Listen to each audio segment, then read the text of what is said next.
الحمد لله وكفى وسلام على عباده الذين اصطفى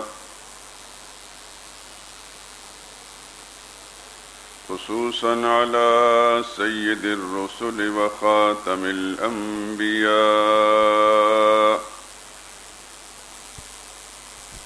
وعلى آله المجتبى وأصحابه الأتقياء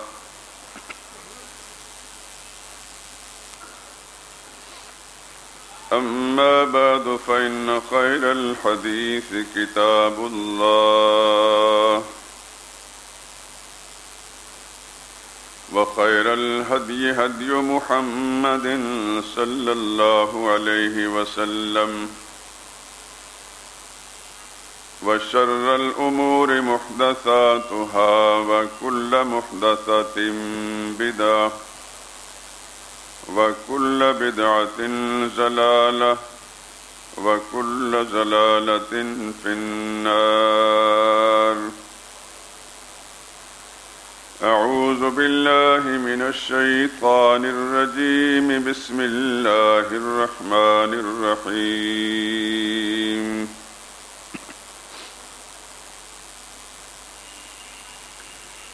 وكأي من قرية عتت عن أمر ربها ورسله فحاسبناها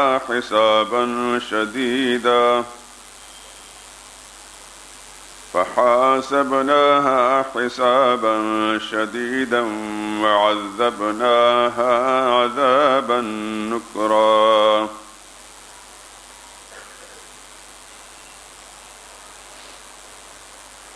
فذاقت وبال أمرها وكان عاقبة أمرها خسرا. أعد الله لهم عذابا شديدا فاتقوا الله يا أولي الألباب.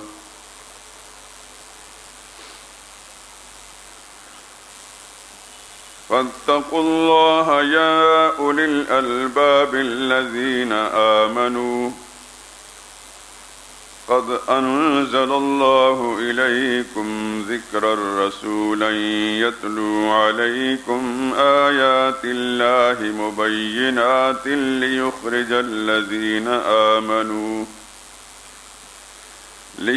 الذين آمنوا وعملوا الصالحات من الظلمات إلى النور.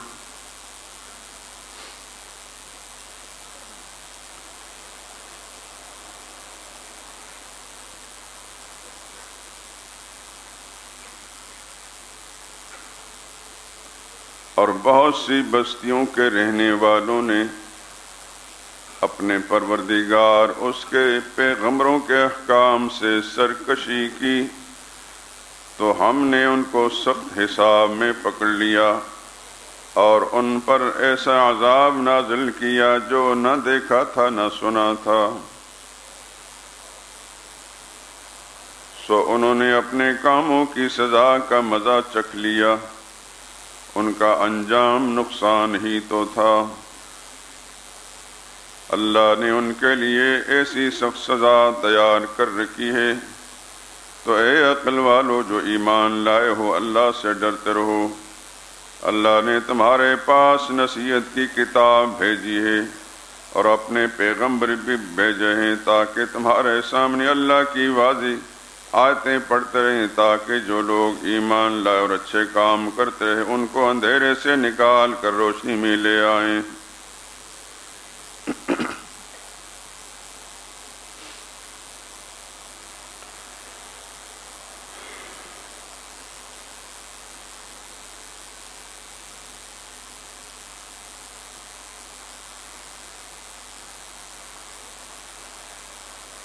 كذبت ثمود وعاد بالقارعة فأما ثمود فأهلكوا بالطاغية وأما عاد فأهلكوا بريح صرصر عاتية سخرها عليهم 7 ليال و8 أيام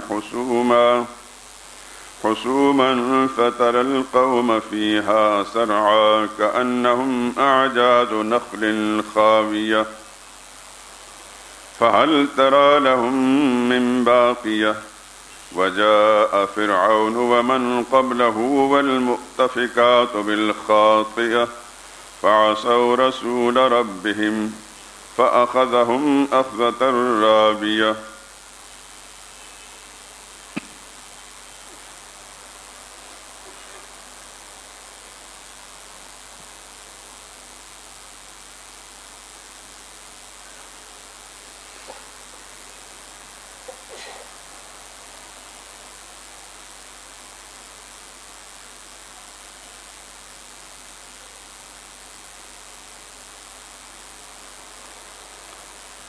سمود اور عاد نے کھڑکھڑانے والی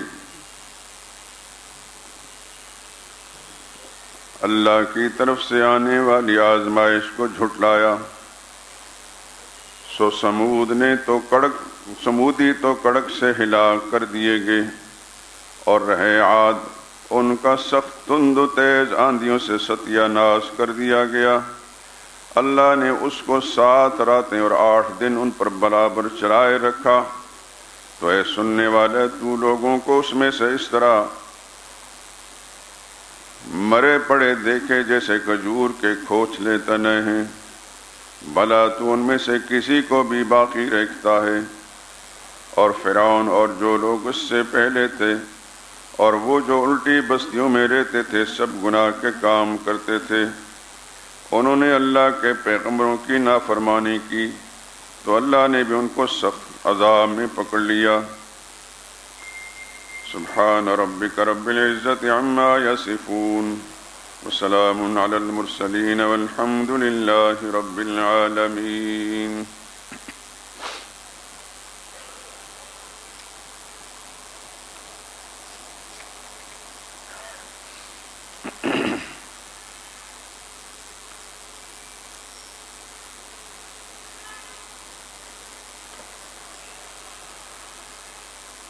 بزرگان محترم، برادران عزیز،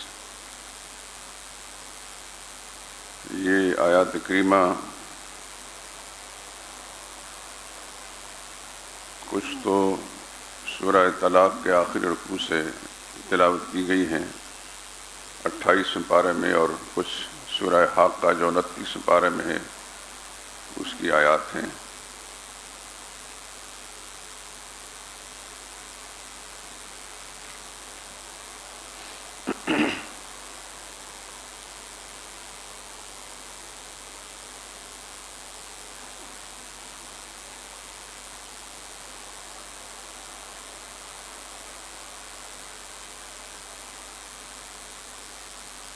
چار دن پہلے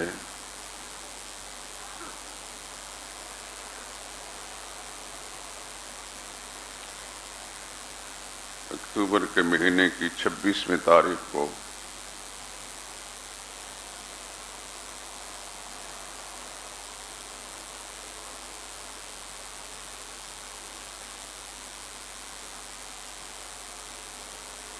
اللہ تعالیٰ نے اس ملک میں بسنے والے لوگوں کو ایک جھٹکا دیا ہے۔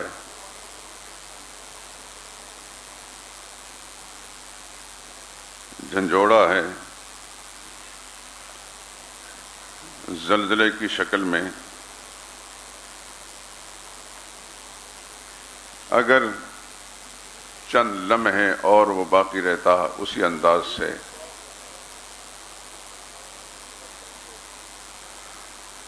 تو شاید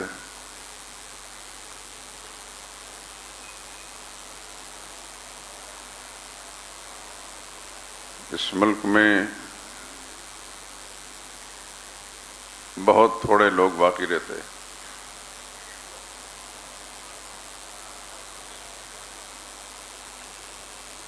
اور یہ کوئی انوکھی بات نہیں ہے، انسانی تاریخ گواہ ہے کہ رب العالمین نے کئی مرتبہ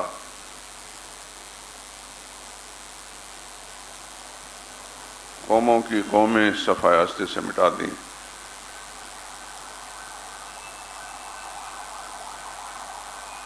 یہ جو سورہ طلاق کی آیت میں نے پڑھی ہے، آیت نمبر 9، 8 اور 9، 10، وَكَأَيٍّ مِّن قَرْيَةٍ عَتَتْ عَنْ أَمْرِ رَبِّهَا، کتنی ہی بستیاں تھیں، آبادیاں تھیں جنہوں نے اپنے رب کی سرکشی کی، نبیوں کے نافرمانی کی، تو ہم نے ان کا سخت حساب لیا، وَعَذَّبْنَاهَا عَذَابًا نُكْرًا، اور ایسی سزا دی کہ اس سے پہلے نہ کسی نے دیکھی تھی نہ کسی نے سنی تھی۔ فَذَاقَتْ وَبَالَ أَمْرِهَا، اور انہوں نے اپنے کرتوتوں کا مزہ چکھ لیا، وَكَانَ عَاقِبَةُ أَمْرِهَا خُسْرًا، انجام کار سوائے نقصان کے کچھ بھی نہ تھا۔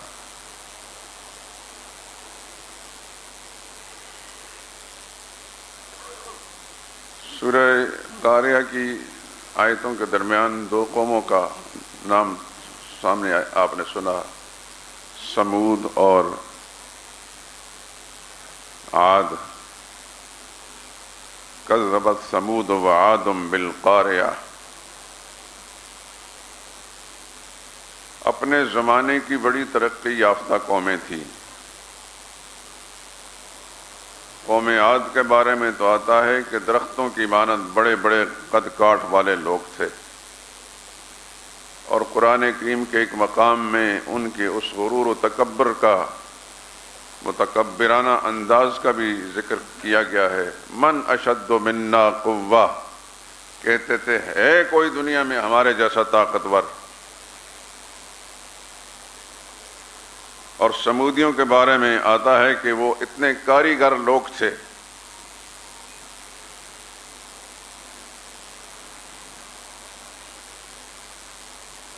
کانوا ینحتون من الجبال بیوتا، پہاڑوں کو کاٹ کاٹ کر ان میں گھر بناتے تھے، اور آج بھی ان کے جو آثار ہیں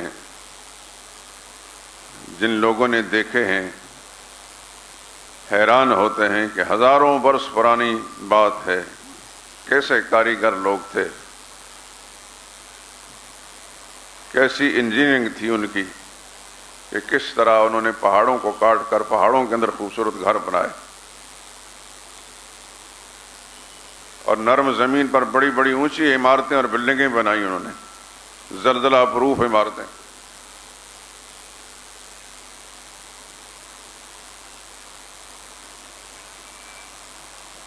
ہوا کیا پھر؟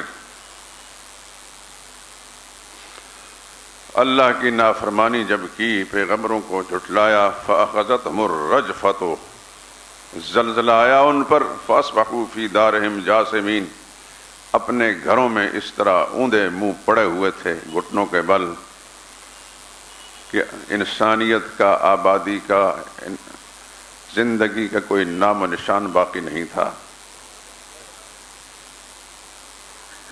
وہ ساری کاریگریاں، ساری زلزلہ پروف عمارتیں، وہ ساری ان کی حکمتیں سب کی سب دھری گرے جی اللہ کے حکم کے سامنے۔ لوطیوں کے بارے میں آتا ہے، فَلَمَّا جَاءَ أَمْرُنَا، جب ہمارا عذاب آیا، ہمارا کے فیصلے آیا، جَعَلْنَا عَالِيَهَا سَافِلَهَا، ہم نے اپنے فرشتے کو حکم دیا، اس نے زمین کا ٹکڑا اٹھایا، آسمان کی بلندی پہ لے جا کر الٹا دے کر مارا، اس کے نچلے حصے کو اوپر کر دیا، اوپر والے کو نیچے کر دیا۔ وَأَمْطَرْنَا عَلَيْهَا حِجَارَةً مِّن سِجِّيلٍ، اور اوپر سے پھر اس معذب قوم پر پتھروں کی بارش ہوئی، اور پتھر بھی ایسے تھے، ہر پتھر پر ہر مشرک کافر کا، ہر بدکار کا نام لکھا ہوا تھا، تے بدے لگاتار برسنے لگے، ہر ایک پر وہی پتھر برستا تھا جو جس پر اس کا نام لکھا ہوا تھا۔ میرا رب جو چاہے کر سکتا ہے۔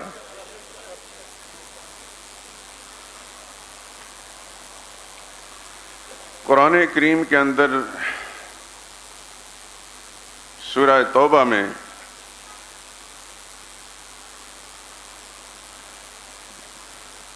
آیت نمبر 126 دیکھ لینا. اولا یرون انہم یفتنون فی کل عام مرۃ او مرتین، یہ لوگ دیکھتے نہیں کہ ہر سال میں ایک مرتبہ یا 2 مرتبہ ان کو آزمائش میں ڈالا جاتا ہے. ثم لا یتوبون، اور پھر بھی توبہ نہیں کرتے. ولا ہم یذکرون، پھر نصیحت حاصل نہیں کرتے. کبھی سیلابوں کی شکل میں، کبھی آندھیوں کی شکل میں، کبھی زلزلوں کی شکل میں، اور کبھی کسی اور شکل میں ہمارا عذاب آتا ہے، اور پھر بھی نصیحت حاصل نہیں کرتے. سورہ نور کے ایک مقام میں اللہ فرماتے ہیں آیت نمبر 33 فَلْيَحْذَرِ الَّذِينَ يُخَالِفُونَ عَنْ أَمْرِهِ، ڈرتے رہنا چاہیے ان لوگوں کو جو اللہ کے نبیوں کے باغی بن جاتے ہیں. ان تصیبہم فتنۃ اور یصیبہم عذاب علیم، کسی بڑی آزمائش میں مبتلا ہو جائیں یا بڑے دردناک سزا میں پکڑ لیے جائیں.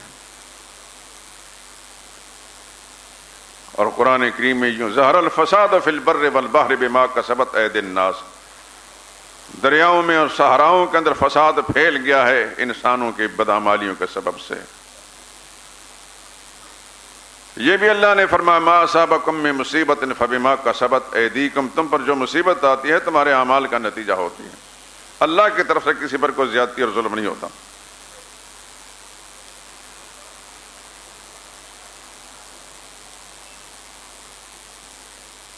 چاہیے تو یہ تھا. زلزلہ کتنا شدید تھا، ماہرین ارضیات کے خیال کے مطابق 2005 میں اسی مہینے کی 8 تاریخ کو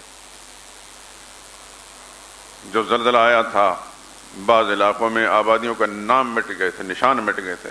میں نے خود اس علاقے میں جا کر دیکھا، وہی آبادیاں، وہی بستیاں، اچھے خاصے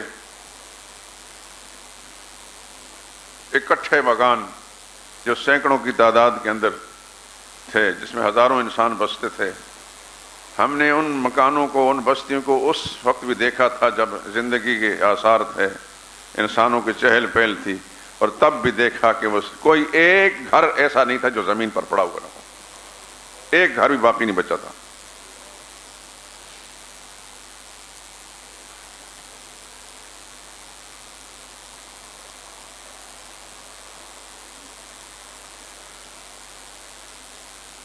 یہ زلزلہ اس سے زیادہ تھا، سخت تھا.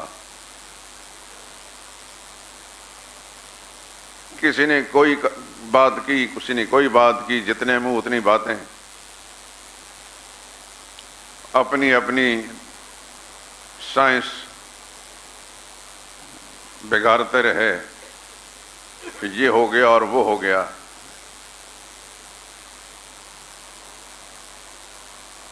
زمین کی گہرائی میں تھا یا زمین کی گہرائی میں نہیں تھا؟ گہرائی میں تھا تو کس نے زمین کو ہلایا؟ یہ نہ سوچا.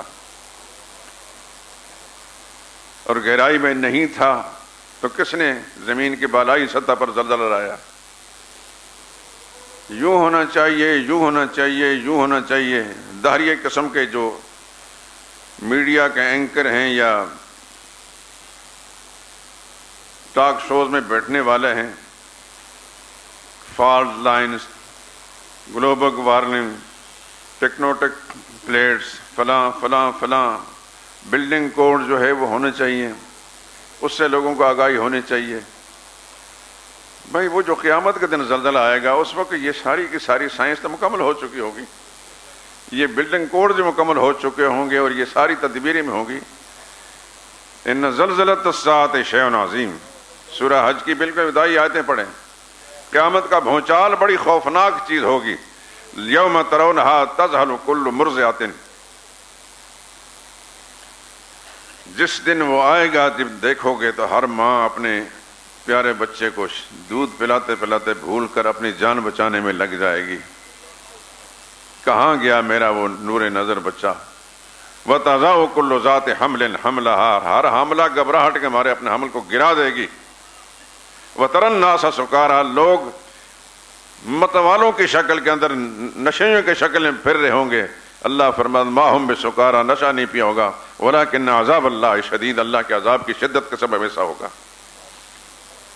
آپ حضرات کا تو مجھے پتہ نہیں، میں بیٹھا اپنی لائبریری میں کچھ لکھ رہا تھا تو میری لائبریری کے الماریاں جو ہیں ان میں گڑگڑاہٹ پیدا ہوئی، تمام شیشے آپس میں ٹکرانے لگے،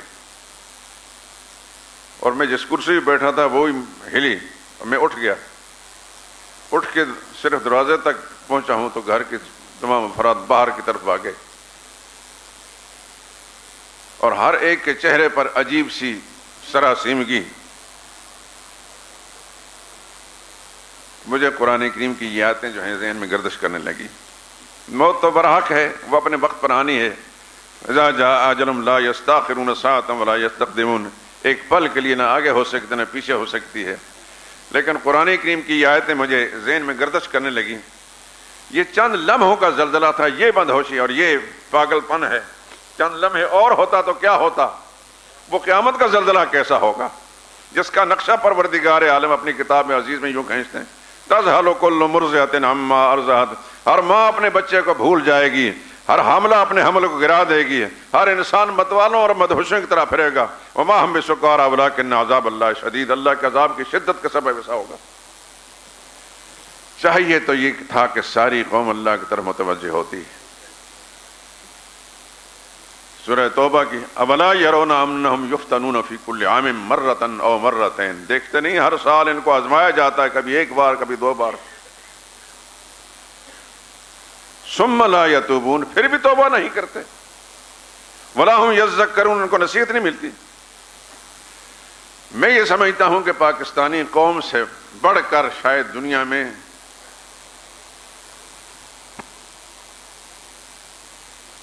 اللہ کو بھول جانے والی قوم کوئی نہیں ہوگی۔ وہی خرمستیاں ہیں، مارکیٹوں کا وہی حال ہے، بازاروں شہروں کے اندر چلت پھر اسی انداز سے ہے۔ شاید کہ اللہ کی طرف رجوع کرتے، رٹی رٹائی باتیں میڈیا کی طرف سے، بس لوگ کلمہ پڑھتے باہر نکل آئے، کلمہ پڑھتے، کلمہ مان کر بھی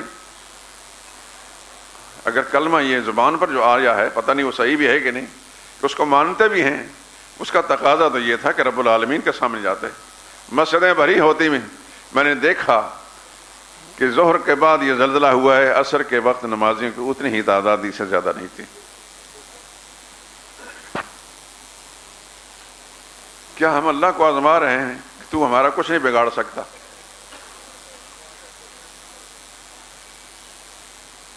ہمارے سائنسدان تدبیریں کر رہے ہیں، زلزلہ پروف بلڈنگیں بنانے کے لیے تدبیریں ہو رہی ہیں، ٹی وی اینکر اور اس کے اندر بیٹھنے والے پروگرام کرنے والے خدا فراموش دہریہ ٹائپ قسم کے لوگوں کو اویئرنیس ہونی چاہیے، معلومات دینی چاہیے کہ بلڈنگیں ایسی بنائیں کہ زلزلہ پروف، اللہ بھی تمہارا کچھ نہ بگاڑ سکے، زلزلہ بھی ان کو نہ ہلا سکے۔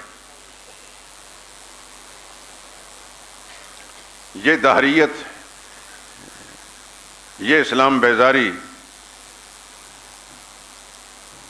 میں نہیں سمجھتا کہ رب العالمین کے کیا فیصلے ہیں، اس کے آنے والے دور میں پروردگار عالم کے فیصلے کیا ہیں، ارادے کیا ہے اس قوم کے سامنے، لیکن کھلی بغاوت ہے۔ اور اس زلزلے کے بعد جو کچھ اس میڈیا سے سامنے آتا رہا، تو میں یہ سمجھتا ہوں کہ پاکستان بنانے کا مقصد ہی غلط تھا۔ یہ بالکل جھوٹ بولا گیا ہے کہ پاکستان کا مطلب کیا ہے، لا الہ الا اللہ، مسلمان تو ہندوستان میں بستے ہیں۔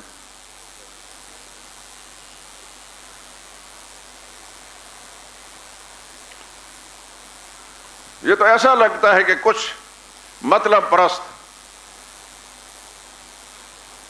طالع آزما قسم کے لوگوں نے یہ علیحدہ خطہ لیا ہے تاکہ اس میں بیٹھ کر ملکی وسائل کو لوٹیں۔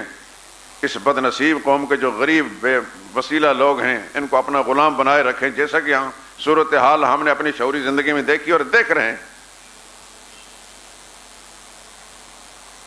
ان کے ذہن میں دور دور تک بھی ایسا تصور نہیں کہ اس ملک کا کوئی نظریہ موجود ہے۔ یہاں کا ہر بااثر طبقہ، چاہے اقتدار کی کرسیوں پر ہو یا دیگر مناصب پر، سب کے سب اللہ کو بھول چکے ہیں۔ چاہیے یہ تھا کہ صدر مملکت، وزیر اعظم ٹی وی پر آ کر ساری قوم کو خدا کی طرف رجوع کرنے اور توبہ کرنے کی طرف مائل کرتے، سب نشے کی کیفیت کے اندر، کسی کو کوئی پتہ بھی نہیں۔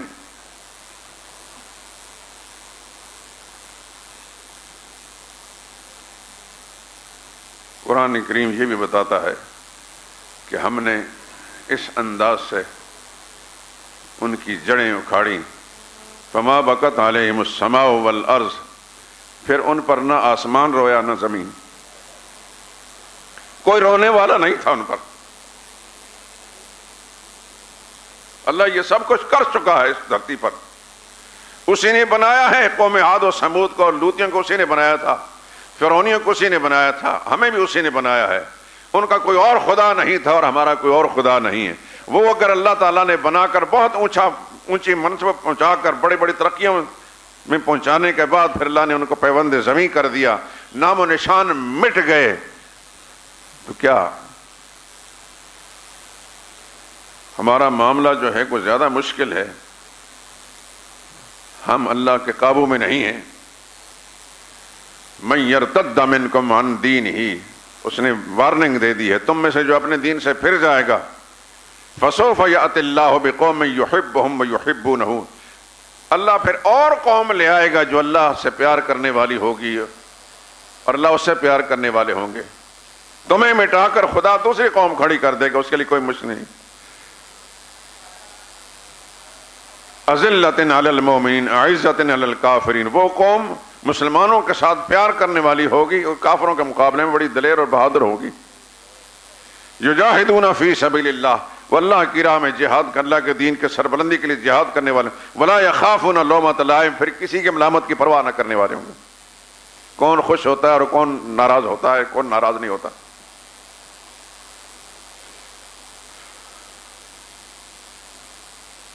اس وقت پاکستان کی قوم کی جو حالت بن چکی ہے، اندر کے حال تو اللہ جانتے ہیں، لیکن ظاہری اعمال کو دیکھ کر یہ حالت بن چکی ہے کہ شاید خدا فراموشی کی انتہا پر یہ قوم پہنچ چکی ہے۔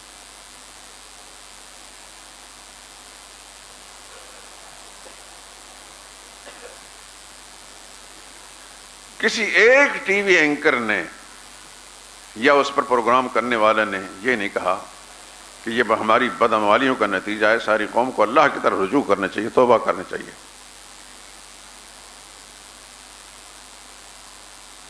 وہاں جتنے بھی، میں ان کے بارے میں کیا کہوں، ابلیس کی اولاد، اس سے زیادہ اور کیا سخت جملہ میں کہہ سکتا ہوں۔ وہ مولویوں کو، یہ مولویوں والی باتیں ہیں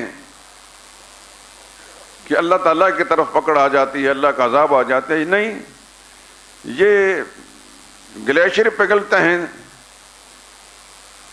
تو نظام جو ہے خراب ہو جاتا ہے، پھر زمین کے نیچے جو پلیٹیں ہیں وہ ہل جاتی ہیں، آپس میں ٹکراتی ہیں۔ اچھا، یہ گلیشیر کیوں پگھلتے ہیں؟ کون ان کو پگھلاتا ہے؟ وہ گلیشیر برف برسا کر بنائے کس نے اور ان کو پگھلاتا کون ہے؟ تم روکو گے کیسے؟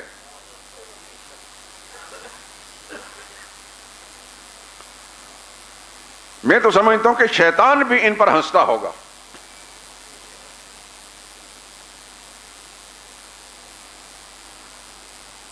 کہ دنیا میں کفر کا منبع اور بانی میں ہوں، برائیوں کو پھیلانے والا میں ہوں، وہ تو سمجھتا کہ یہ تو میرے بھی باپ نکلے۔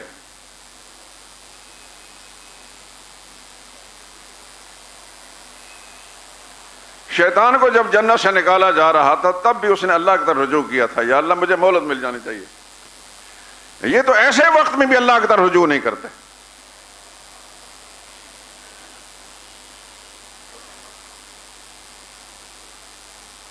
اور اس نے مہلت بھی مانگی تھی بغیر کسی وسیلے کے، کسی کے وسیلہ نہیں دیا تھا